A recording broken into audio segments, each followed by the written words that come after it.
there, Indiana. Welcome to the Who's Left Podcast, the unapologetically leftist show for the Hoosier State that covers Indiana politics, history, and culture. My name is Scott Aaron Rogers. I'm broadcasting from Bloomington, and this is the first one of many shows that I hope to do live like this going forward. You know, I resolved in the new year to spend less time editing my podcast and more time just getting valuable information out there. As such, I've got a series of interviews just like this one tonight scheduled in the coming weeks. I've got statehouse candidate Nate Stout next week. I've got another statehouse candidate, Sharon, Wight, several weeks from now. We've got a congressional candidate, Drew Cox, lined up. I've got a few town halls, virtual town halls lined up with congressional candidates Brad Meyer and Jackson Franklin.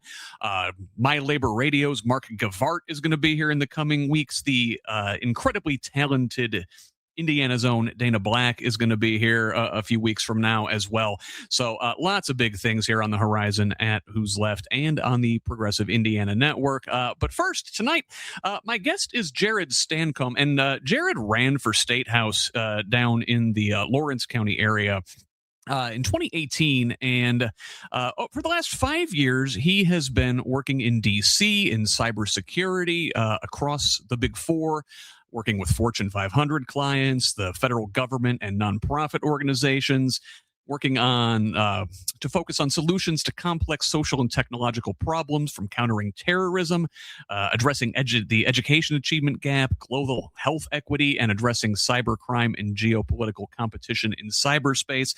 We are going to try and thread a needle here tonight, talking about the global rules-based world order. It's a shaky condition, and we're going to tie that to the shaky condition of politics here in Indiana as well. Jared will be joining us here momentarily. Real quick before we get to the interview, I do have to, give the big ask. This is an independent media project. We don't paywall any of our content here. We don't sell out to advertisers. We don't have any billionaire benefactors. Only individuals like you keep this thing going.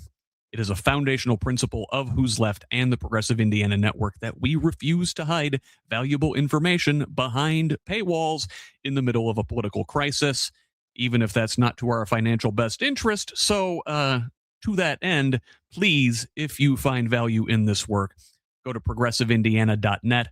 Subscribe at the paid level. Again, all of our stuff is free, but a paid subscription is only $5 a month or $50 a year. It helps us build the infrastructure that will pop the right-wing media bubble in this state. And listen, if a paid subscription is not in the cards for you right now, that's okay. I get it. You can still help out by liking and sharing on social media. Comments are huge. Got to have that engagement. Leaving reviews are super important. Providing feedback to us. How can we improve? And please forward the articles to your friends. Get us next time on the paid subscription. It'll all work out. Mostly, we just want you here in this community of Hoosiers dedicated to making this state and its government work for all of us, not just the elite few. Please join us. Now, our handles are on the screen there. You can follow me on Blue Sky, Instagram, and Threads at whosleft.us. It's on Facebook, YouTube, and TikTok at Who's Left.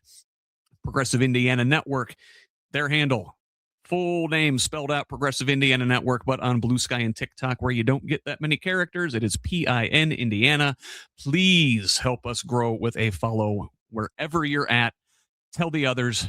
Let's build a radically democratic Indiana together. Now, join me in giving a warm welcome to our guest tonight, Jared Stancombe. Jared, welcome. Yeah, thanks for having me, Scott. Appreciate it. So, Jared, I understand that your sort of specialty in the cybersecurity, national security and defense space is the Asia Pacific. Is that right? I would say my specialization. Yeah, I've worked in the technical realm of cybersecurity.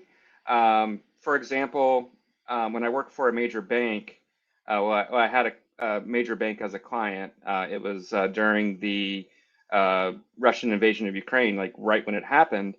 And I would have chief information security officers asking me, do you think that Russia is going to conduct cyber attacks against the United States? in retaliation for sanctions. And I was kind of caught off guard by that, and I just began to see the more geopolitical elements impacting cybersecurity, and I chose to get a additional degree in national security policy, and there I studied the Indo-Pacific, so a great power competition, and it seems since I graduated that things have really changed since I graduated in July. So I try my best. Yeah. Well, okay. So you mentioned the war in Ukraine that Russia started, and boy, that we know the big full invasion in 2022, but going back to 2014, little green men, right? Yeah. Filtering over the border and taking Crimea, annexing it, and I tell people I think that we've kind of been in a war with Russia since 2014. You mentioned cyber attacks. Well, yeah. If you look at what they're doing with the Internet Research Agency, Russian bots, Oh yeah. people, just with stacks and stacks of cell phone operating a bunch of sock puppet accounts, impersonating Americans to give. To make people believe that there is more of an appetite for this far right nationalism than there probably really is. I mean, isn't that in a way a form of a cyber attack? Well, this is really actually nothing really new when it comes to the Russians.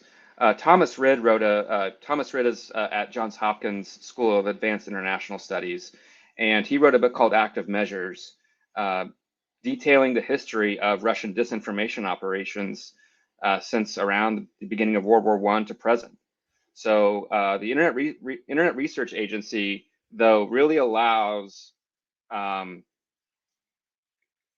disinformation to get into the homes of Americans, rather than these disinformation operations aimed at like making politicians look bad, like forgeries and things like that of NATO plans. They have persistent engagement, with ordinary Americans. And what really concerns me most, though, is the reflexive control. And in his book, he defines that as basically Russia having the ability to shape narratives in foreign countries by sharing a little bit of disinformation, and having, say, like right wingers in the United States or Europe take that further and further, and being able to parse that and granularize it and shape it so it's more palatable to individuals and local communities. So it's like they take existing cleavages in our society, existing fracture, when they just push on them and push on them and push on them. And then we take care of the rest ourselves, right? Yeah, who's the beanie guy who was found to be paid by the Russians? That is Tim Pool, I believe you're referencing. Yes. So that, in my opinion, that's a form of reflexive control. He had this narrative that it was very anti-Ukraine stance, and Russia paid him to say that for quite a while. So that reflexive control that's prevalent within the right wing allows foreign disinformation that helps, is to the advantage of Russia, seep into American society. It's pretty messed up. I can hear our critics right now, our opponents, they're not in the comments section currently. It's nice. But I can hear them saying, here they are, Russia, the Russia hoax, Russian collusion. And, I don't think anybody's saying that Donald Trump and Vladimir Putin are sitting in a smoke-filled room, twirling their imaginary mustaches, thinking of ways to damage America and damage the NATO alliance. But they kind of have similar worldviews, right? And there's a synergy between them, right? Oh yeah, I mean, rule of law is what they say it is. So, I mean, Trump, I think, adores Putin and his power. Putin has his oligarchs and Trump has his billionaires. So, with the focus on anti-wokeism, I mean, that's exactly what's happening in Russia and other countries too, like Hungary. So just clamping down on dissent and just trying to shape the political environment to purely for the centralization of power and the enrichment and self-enrichment and the enrichment of people who keep you in power. And you mentioned Hungary, and stick a pin in them because I think that's kind of an important nexus that connects the Russian far right to the American far right. Hungary is sort of their meeting ground, as it were. But so you think of Hungary and their strongman ruler Viktor Orban, and Hungary is a member of the European Union, but they consistently complain about the European Union. They complain about Brussels the same way conservatives in America complain about Washington and like the runaway federal government, right? And they just complain about larger institutions. Folks like Putin and Orban and Trump and these oligarchs and billionaires, I think, benefit from breaking apart these bigger structures and making like borders, whether artificial or actual borders around places, digital spaces, what have you, wherever you can make a checkpoint or a toll booth that benefits oligarchs and strongmen. Yeah, exactly. I mean, we're kind of seeing it in cyberspace with algorithms too. I mean, speaking of like the reflexive control, I think algorithms play a strong role in that. I mean, my Facebook is seems to, like, after Trump was elected, it really switched towards a lot of right-wing stuff that I never engaged with, but I was just pushed a bunch of stuff. So it was mostly AI slop. But same. Yeah, and you can tell them you don't want this. You can click I'm not interested, and they'll keep showing you this sort of thing anyway. And I can only imagine, folks that maybe aren't paying as much attention as we are. They see those things, especially young men are a target of a lot of this stuff. And that's it's cyber warfare. It really is, isn't it? Well, cyber warfare, I think, has a very specific definition, but I think it could be considered a form of it. But I mean, I see it as disinformation operations that on steroids. So they're able to really target in, like with the Cambridge Analytica stuff. I mean, they're able to collect information on people and people living in small communities and read the local media, like look what they're searching for, and exploit grievances that they have, and also create grievances. So they create imaginary boogeymen, and they swoop in. They have their right-wing influencers talk about it and save the day and make people feel validated. So I think for a lot of people it's empowering, but it's not for their enrichment. It's for the enrichment of Vladimir Putin or MAGA, like billionaires and pro MAGA executives.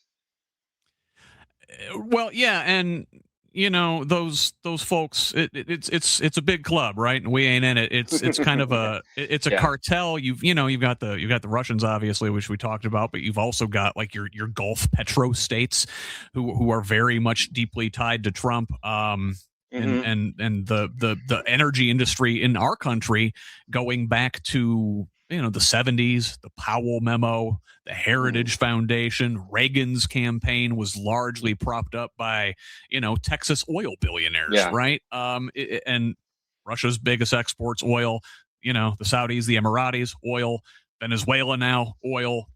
It's energy. It is fuel now for their AI machines too, right? Well, I think with the AI, I've heard that data centers, the companies constructing data centers want to use, I think, like molten salt reactors. So they will actually want to put in nuclear reactors in data centers. So I find that interesting.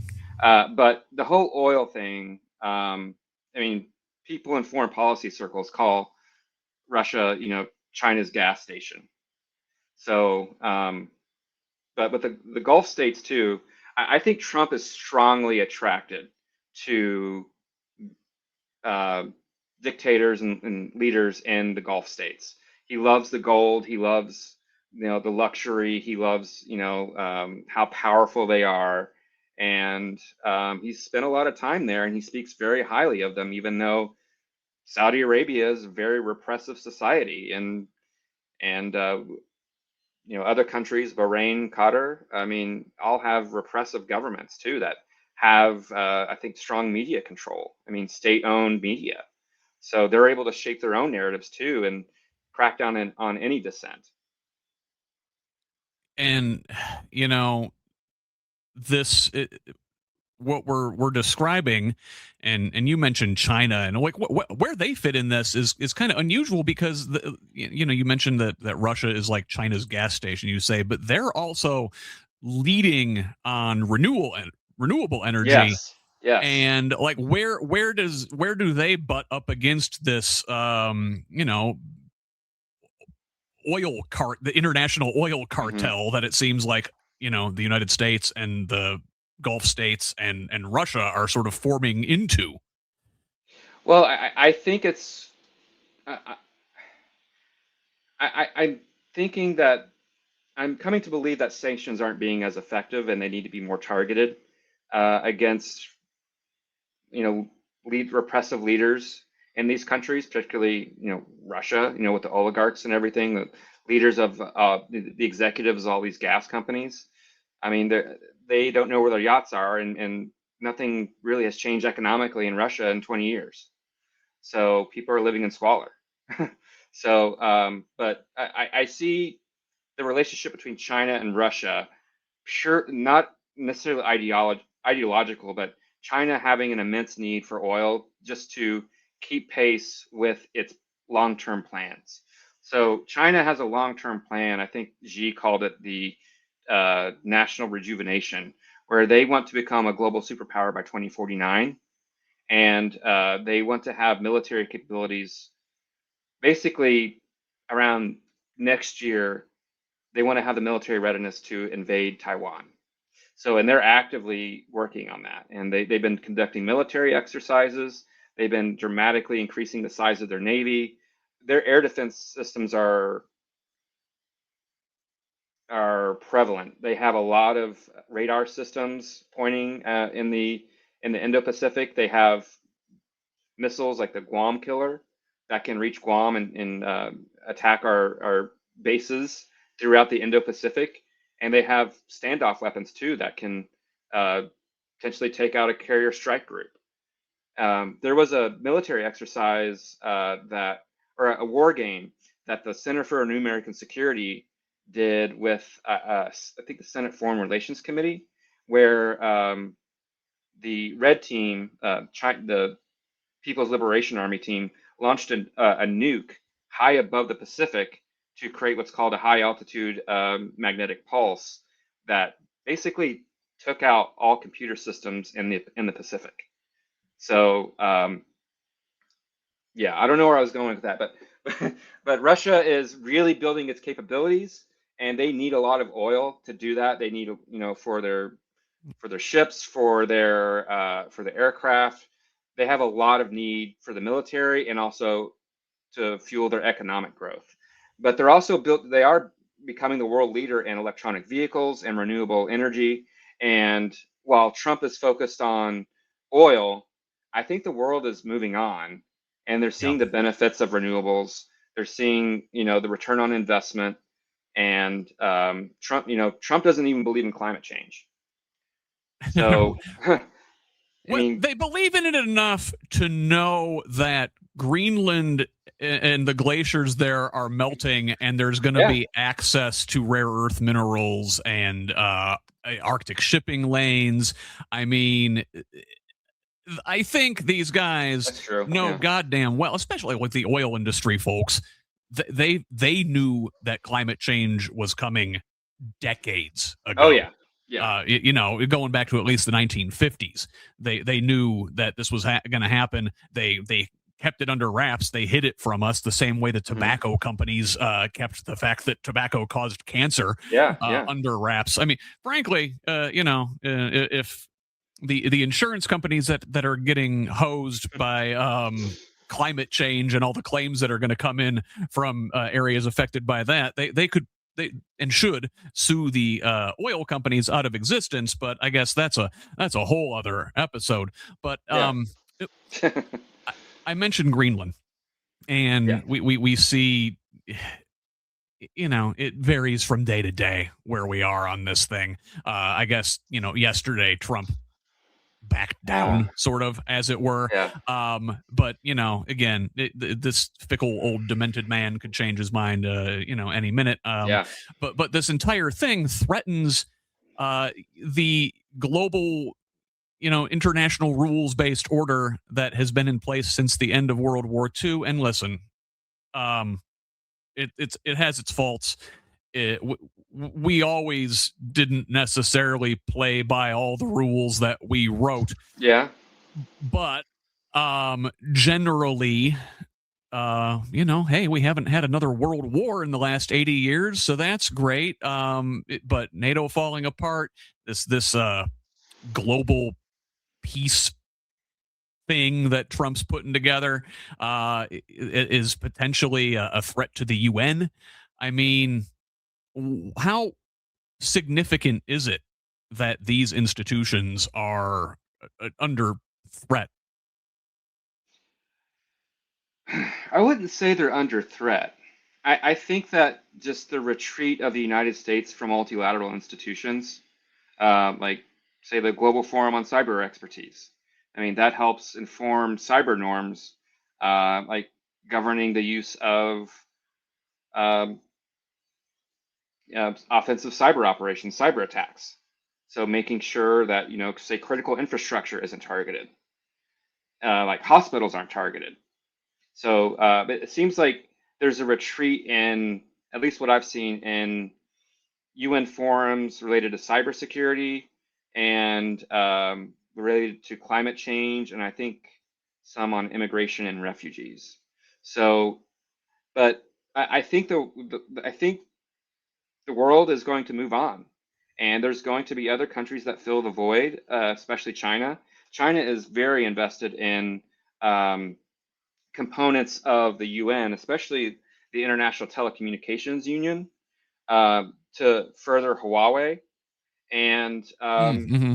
yeah, and making sure that Chinese technology, like cellular technology, computer networking technology, um, AI technology, is proliferated across the globe. So, and they can use those as instruments of surveillance. And China really is focused on capturing foreign technology. So for its own purposes. I mean, they a lot of military aircraft, a lot of technology that the United States developed, research and development, is now in China. I mean, the F-22 looks a lot like the J-20, so Mm. fighter. But this I think the world is going to move on, and I think that China is going to fill the void, and China is going to be more influential in setting the rules of setting the rules of the of the global security environment. So I think that Trump is very focused on his Don Road doctrine, becoming more regional power, like focused on the Western Hemisphere, and it's basically just taking a step out of the role as the global superpower. So he wants to focus on rare earth materials, resources, and I think the long-term strategy is to use those to bring back manufacturing in the United States. But it's a complete undoing of the global economic order too. So, and I think it's scaring Europe. I think it's scaring a lot of our allies and partners. And because of their behavior and their statements that they made, they're already starting to see the writing on the wall that we're no longer dependable. Things could change in an instant. Trump tonight could wake up at 3 o'clock in the morning and sit on his toilet and go on Truth Social and crash a market. Like he did with Greenland a few days ago. The Dow was down 900. So I think the world is moving on from us, and Canada is looking to China. So that's very troubling. So so much for Trump's Don Road doctrine. I mean, we may see increased Chinese presence and increased Chinese investment with the retreat of the United States from global institutions. And well, that's what happens when you prove to be an unreliable partner, right? Now, I mean, I would guess, for the global South, for places that have had resources that American corporations could exploit, the global based, or the global rules based order, was problematic. I mean, look, I'm a leftist. I have criticisms of empire.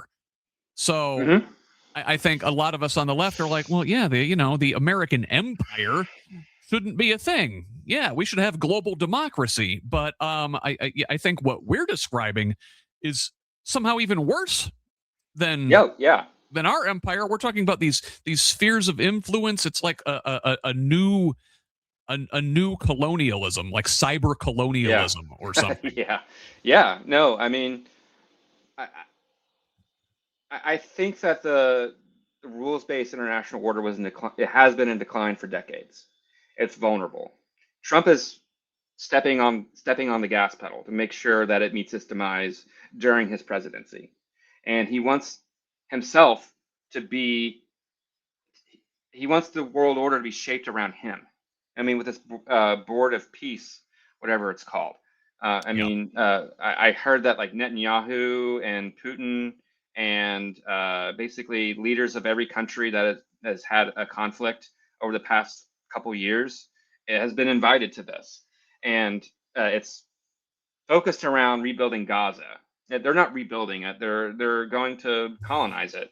They're going to put a bunch of Trump casinos and make it about Trump, and he's going to have his name on multiple buildings, and he's going to be able to go there, and millionaires and billionaires are going to go there and spend money.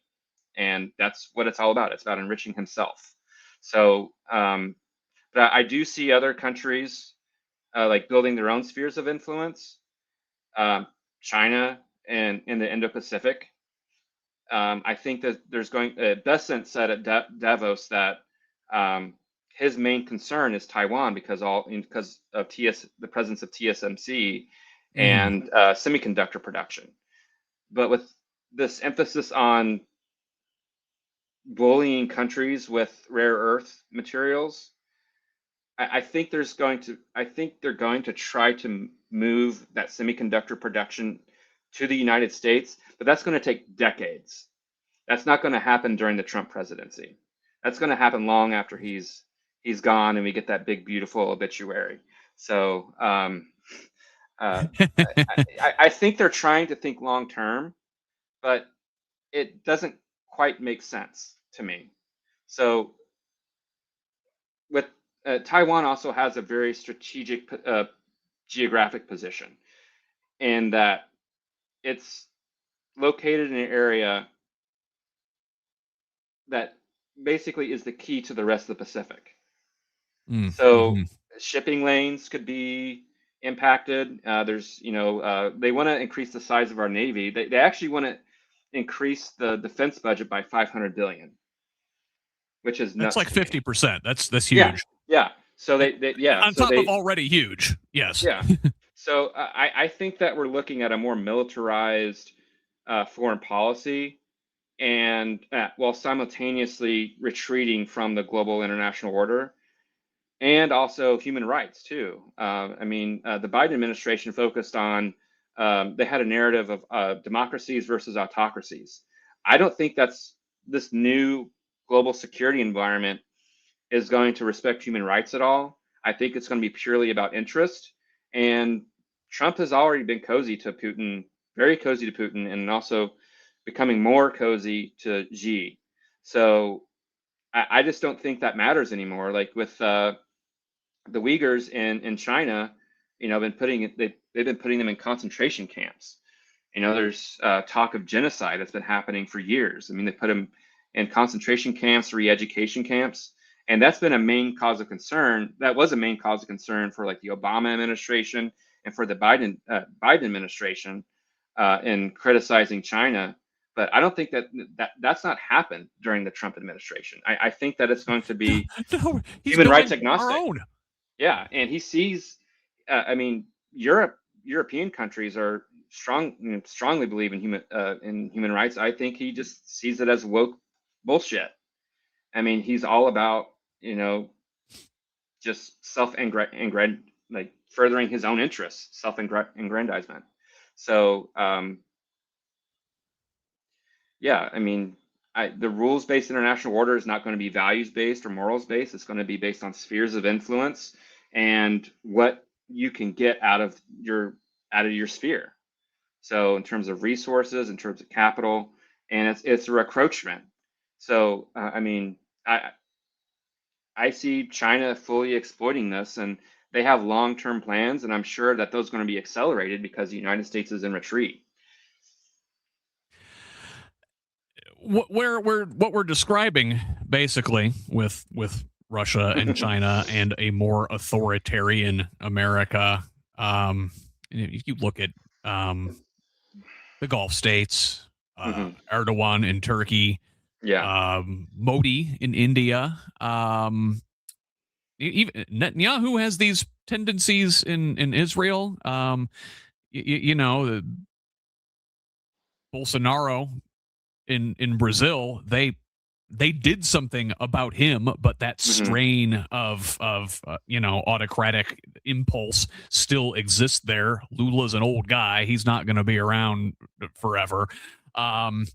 It's a scary time, and we talked about Hungary and Orban.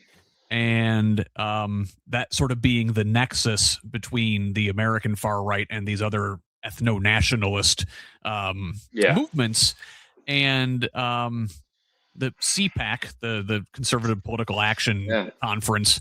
They've had multiple of these now in Hungary, and our Secretary of State here in Indiana, Diego Morales, went to one of these to speak.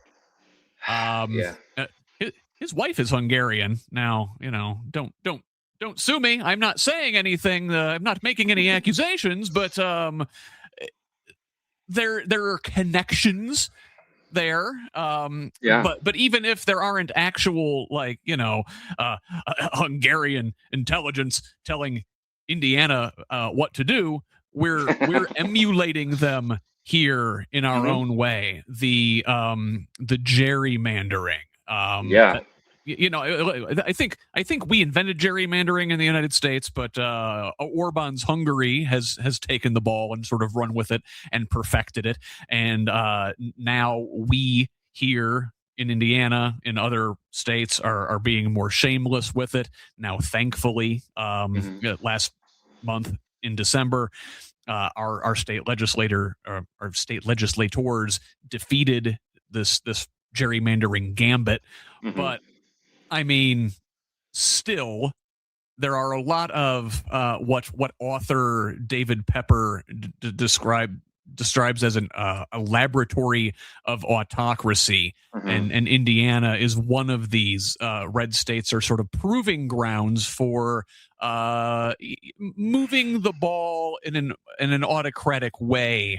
And the states and then the larger far right movement sort of learns what they can get away with. Yeah, I mean, mean, I grew up here, I went to college here, and, my whole family's here, basically. So I keep tabs on things. I talk to friends, um, try to keep tabs on things, but um, it's just, I see Indiana as a purple state that is being held hostage by the Indiana GOP because they write the rules. They set the chessboard. So in southern Indiana, when I ran, I ran purely on three things. So harm reduction, making sure that communities are safe during the opioid crisis, stopping schools from closing, and also helping communities attract talent. I mean, in Bedford, where I'm from, um, there's not a whole lot of opportunity. And people my age are working fast food and retail. They never really thought about pursuing higher education. They're just trying to get by and pay the bills. And there's no real professional advancement. There's no real career opportunities. It's just people trying to get by with, working for Walmart and Lowe's and Steak and Shake. So when they have kids, they're only focused on their lives. They're not focused on politics. They're just trying to deal with how the reality of their lives. So but for some reason they can the Indiana GOP can in their gerrymandered districts can jangle the keys of trans people, Mm-hmm. gay people, whatever boogeyman, critical race theory, um, whatever, and like energize people to vote against their own interests. So, I think people think, the right wing media environment that we talked about earlier, has strong linkages to Russia and other countries. Um, that's shaping the political media environment in Indiana. So, I was called baby killer when I ran. Mm-hmm. So, I had a, I talked to someone at a bar in Bedford about assault weapons, and they try to get me, like, what is an assault weapon? I'm like, well, it's a firearm with select fire, and that's right. So, but it devolved into argument with some guy wearing an NRA T-shirt, and he tried to attack me, and luckily someone held him back against the wall while I was sitting at the bar talking to like 3 to 5 people about assault weapons and why I think that they should be more regulated. Yeah. So I mean, You people would are like asking 80 me, to 90% of the population, including yeah, NRA members, except for like yeah, that guy. It's always like you find the loudest, most aggressive person and you push their buttons. It's like we talked about before, where the existing cleavages in our society are pressed to get people yes, emotional and mm-hmm, riled up. You said they jangle their keys, right? And mm-hmm. that's a metaphor I like to use as well. They jingle the culture war keys while they're Yeah, picking your pocket, right? While they're exactly, extracting all the value out of our communities. All of the blue collar jobs have been automated away. mm-hmm. Now AI is coming in and automating away a lot of the white collar jobs potentially. Oh yeah, oh Um, yeah, then what's left? It's service industry stuff. Now we could reconstruct our society and value those things, especially what blue collar, white collar, what I call pink collar jobs, which are typically or traditionally have been women's jobs, caring for people. Well, we could as a society place our emphasis on those things and caring for each other and making that what is valuable, instead of the extractive things yeah, that we do now. So, but like you said about Trump and his feelings about Europe, there's this sort of toxic masculine way of looking at the world, like, well, caring for each other That's gay. Yeah, yeah, yeah, yeah. And international like treaties, like legally passed into law treaties, uh, agreements, alliances, and partnerships that have been long standing. I mean, European countries, after we invoked Article 5 of the NATO Charter after 9/11, they were with us for 20 years in Afghanistan. And Trump yesterday said that they've done nothing. We've gotten nothing out of NATO. So I've seen all these vets on social media saying, you know, I mean, I was there, so I didn't do nothing. So I was deployed there. British soldiers, French soldiers, German soldiers, Norwegian soldiers. I'm seeing lots of posts on social media of like, we were there for you when you needed us. So why are you saying these things? I don't think he sees any value in that. I mean, he called soldiers, he called service members losers and suckers. Mm-hmm. So I mean, I don't think he has any sense of appreciation and honor when it comes to people serving in the military, and the sacrifices that European countries paid in blood and treasure in supporting us in the global war on terror. So,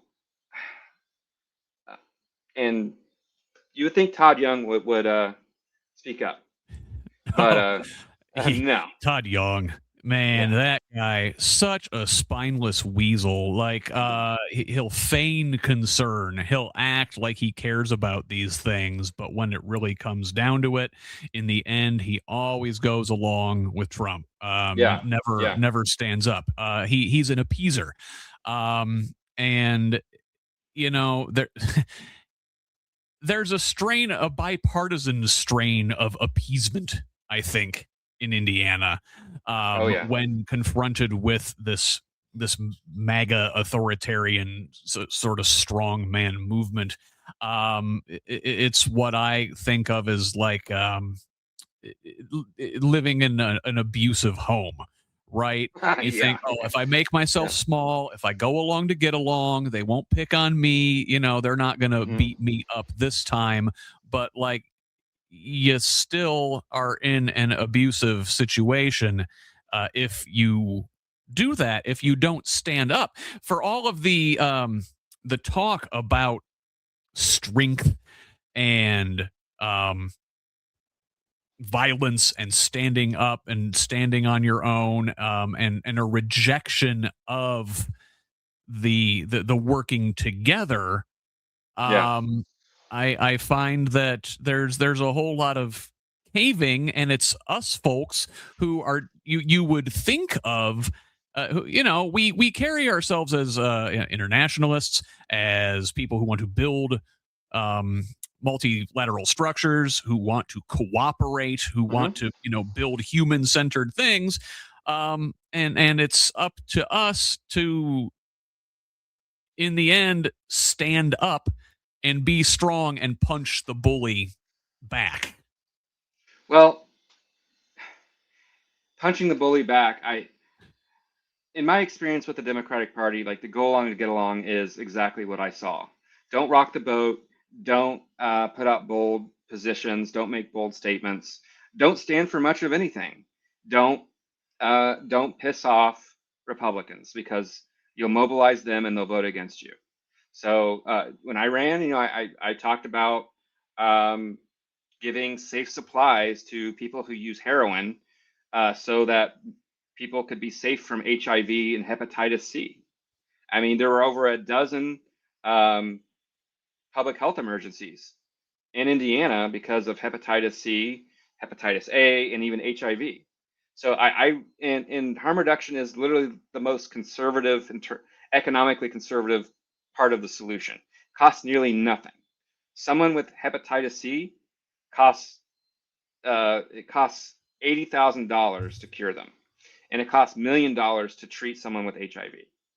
And I was trying to make these arguments in terms of economic sense, so that there would be more support among Republicans who are in power. I mean, 80% of county commissioners in Indiana, I think are Republican.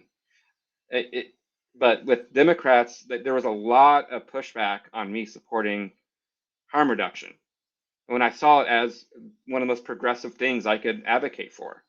So like helping people that are extremely vulnerable who are not in a position to help themselves.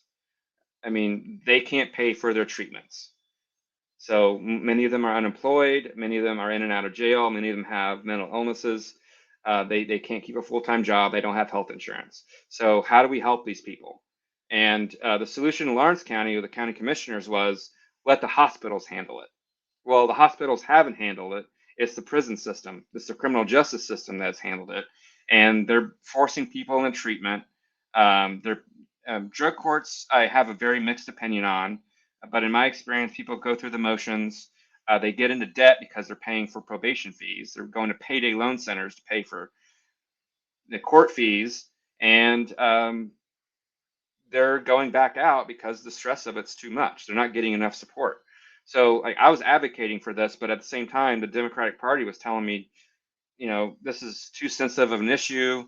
Don't rock the boat. Don't piss people off. And finally, with the Indiana House Democratic Caucus, I said, unless you have money or people I can talk to, stop calling me. And after the primary, I looked at running as an independent. I saw no benefit running as a Democrat in my district. If anything, it worked against me because of the D next to my name. So, I introduced myself. People are like, what party are you with? I would say the Democrats. And they were like, oh, no, I'm not interested in even talking to you. So, I would go everywhere. And but the Democratic Party seemed to work against me. And at the county party level, it just seemed to be like 5 boomers that meet up a few times a year. They go to the convention as delegates. They try to get people to run. No one ever does. They don't raise any money. They're not organized. They can't even run a meeting that's functional. So no one shows up. They're not engaged with the community, and they don't really know what's going on and what the community issues are that people are passionate about. So I just see the Democratic Party in Indiana. I mean, it was a very disappointing experience for me running. I know people in the state that they were on staffing campaigns, and they were racking up credit card debt while working as paid staffers just to pay their rent. So, and they said like I had to stop getting involved because I was racking up too much debt. So, and people just are tuning out the Democratic Party because they don't see them as effective. They see them as appeasers, going along to get along and not working in their interest, not working, period. They don't see any presence of Democrats in their communities because it's a very small, tight-knit group. When people show up that are passionate, they chew them up and spit them out. So I know of younger party chairs that quit after a few weeks because they were tired of being told what to do and how to run things and not rock the boat. Like, don't ask people for money. I mean, that's the job of a party chair, is to fundraise. So, don't say these things. Don't go to this community event. Let's not run this person against the county sheriff because we like the county sheriff. He's a nice guy. He's a Republican. He's been there for 10 years. But let's leave him alone. Let's not give the people an alternative. So, I'm just seeing the party in complete disrepair. And I went to a Lawrence County Democratic Party meeting a few months ago. People showed up and said that they wanted to run for something. And they were looking at me because they knew that I ran. And then they saw how the meeting was turning into chaos. So I asked them, hey, let's go to this bar nearby and actually have a real meeting. And 3 of them said that they might run as independents because they saw no benefit to running as a Democrat. I mean, what are they going to do? Like, is the state party going to give them training and access to NGP van? And that was my experience. That's all I got. So I think reforming the county parties, demanding accountability and demanding performance and demanding leadership and vision, and organization is key. And that's just not what I see across a lot of county parties in Indiana. So, I mean, what's the solution here? I mean, obviously, my frustration with the Democratic Party is well stated, and yet, just the way our system is, unless voting rules are changed at the national level and we get some sort of national ranked choice or something, Yeah. it's this two-party system is just the nature of having winner-take-all elections. First past the post, single-member districts. So the infrastructure of the Democratic Party would be very useful to capture, to have that institutional power that Yeah. goes along with it. So I generally tell people, yeah, you want to work within the party for those reasons, but there needs to be some sort of a rebrand, right? Yeah. And I think Bo Bai, he's raising a lot of money. He's raised like what, like 1.5 million to $2 million. Yeah, it's closer to Yeah. two at this point, I think, and Yeah. some of it comes from unsavory places. But I've heard rumors, maybe not very reputable, but he's gonna, and I've seen this with other candidates too that have money. They don't really rely upon the Democratic Party infrastructure. They build their entire infrastructure for their campaign, and when their campaign's done, they close shop. So all that institutional knowledge, all those assets, all those people, all that experience just is tossed aside. So people get burned out. They have grievances based upon their work. I mean, I know several staffers from 2018, 2020 that just aren't interested in working with the party anymore. I mean, there's no sense of retainment and no sense of like, hey, we need to learn from this. And it's the same people that have been there for decades, just spinning the hamster wheel with the same strategy. You know, just see what sticks. Throw spaghetti against the wall, see what sticks, and hope for the best. There's no real strategy. There's no real planning. There's no resources either. I mean, when I got involved with the party, I was shocked at the lack of support I received whenever I was asked to run. I was asked to run, so because I was showing up to events and informing candidates on harm reduction, help them, deal with challenges in their own districts. So, but once I ran, I got I got invites to trainings in Indianapolis and access to NGP van, and that was about it. So, but in terms of solutions, I think that, people need to show up to meetings. They take over their county parties. I think listeners here should get 5 of their friends, go to a county party meeting, and while they're voting for officers, and vote each other in for chair and vice chair, and you just take it over. So I went to a county party meeting in Lawrence County. They appointed me as a vice chair, and I just showed up to a meeting. They're like, "We like you," so yeah. So I didn't last very long because I was, more focused on my campaign, and I didn't want to deal with some of the people. But but I mean, I think people need to like have hostile takeovers of their local county party, and start showing leadership and vision, getting people engaged, getting passionate people involved, giving them a role, and raising money, showing up, like not just to party meetings. Go to a football game, go to a basketball game, go, you know, just be a regular person, but be engaged in your community, speak with your friends and family, and grow the party, not just let it stagnate and decay into nothingness. So, and that's my experience across a lot of Indiana. Just, people are very insular, and they see going to meetings as being a good Democrat. So, Yeah. It's not enough. We got to do something. We've been doing the same thing for 20 years with the same losing results every time. Occasionally you'll break through at the state level, like 2012 Joe Donnelly, who didn't win so much as Richard Murdoch was such a heinous ghoul that even his own voters didn't come out for him. And we think that's the winning strategy. Look, it won that one time, and we've been doing the same thing ever since. If we don't change, if we keep going along to get along, we are going to wind up like Hungary or like Russia. Exactly, yeah. I mean, they're wanting there's a bill, I think, at the state house that might put state legislators on firing squads. I mean, what the hell is that? I mean, what problem does that solve?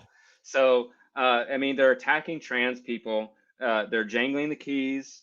You know, they're just pushing the buttons on people, making them afraid, making them scared of imaginary threats, and while consolidating power. And Democrats are really doing nothing. I'm not sure what Karen's doing. I've heard rumors that she wants to buy a $2 million building for the party headquarters. And I'm not sure how much fundraising has been going on. I mean, I'm not sure about the solvency of the party. Even if we're raising funds, is that the best thing to spend it on? I mean, our grassroots need support. Not the top of the ticket doesn't need support. If these people are really concerned about the state of democracy in Indiana, take some of that money and funnel it out instead of sitting on it. You know, Jared, you got me riled up. I could go on all day. You are such a knowledgeable guy. Like, I could pick your brain all night long, but unfortunately, we are coming up on the end here. Yeah, I know, right? Well, listen, I'll have you back sometime. We can dig in deeper into all this stuff. But for right now, where can the good folks find you online? If you even want them to find you online. Probably just LinkedIn, to be honest.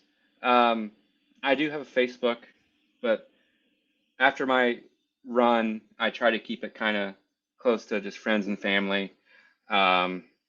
If people want to healthier that way. Yeah. If you want to reach me, start with LinkedIn, and then I'll add you on Facebook, and I'll talk your ear off to basically any progressive in Indiana, and we can start planning stuff. I want to get stuff going. You know, the midterms really scare me. You know, Trump has a very low approval rating right now, but I mean, it's a long time between now and the midterms, and I'm really concerned about voter rights, voter safety, and honestly, trying the Trump administration interfering in elections in Indiana, so and across the United States too. So, but we need people that are in these county parties and leadership positions that will hold their election officials accountable. So I don't, and the Republicans will not. I mean, if it benefits them, they're not going to worry about it. So if they go in and look at, interfere in voting machines, maybe shave a few ballots out of the ballot box, I don't think that they're going to be concerned with that. So. I mean, you know how you've seen how these authoritarian countries do it. It's possible. The playbook is out there, and it would not surprise me if these folks would use it. But we still, the only way to defeat that is to out-organize it, to overwhelm that system. So there, people, is your call to action. Unfortunately, we've got to leave it there tonight. Okay. So, for now, Jared, it has been a pleasure to talk to you. A wealth of knowledge. Like I said, I'd love to pick your brain all night long. But for right now, folks, be sure to come back Sunday morning for Who's Left This Week. We stream that live on YouTube, Facebook, and, of course, right from the teat at progressiveindiana.net. It is Indiana's most thorough weekend news and politics show, and it's a lot of fun if you can call following the news in this timeline fun. I got a new panel every week. We talk about Indiana news, and we look at U.S. and international happenings through a Hoosier lens. I hope to see you there in the comments. One last reminder to please consider supporting Who's Left and the wider Progressive Indiana Network with a a paid subscription if you're able. This project does rely solely on the generosity of kind patrons like you to make this information available for free to everybody. Again, that is at progressiveindiana.net. Could also use a follow on social media at Progressive Indiana Network on all of them except for TikTok and Blue Sky, where it's PIN Indiana. You can find me at Who's Left on most of your social media sites. Email me at scott@whosleft.us with feedback, tips, ideas, or concerns. And finally, again, share this with your friends and have them pass it on too. Let's keep building this project and a truly democratic state, one conversation at a time. On behalf of my guest, Jared Stancombe, I'm Scott Aaron Rogers.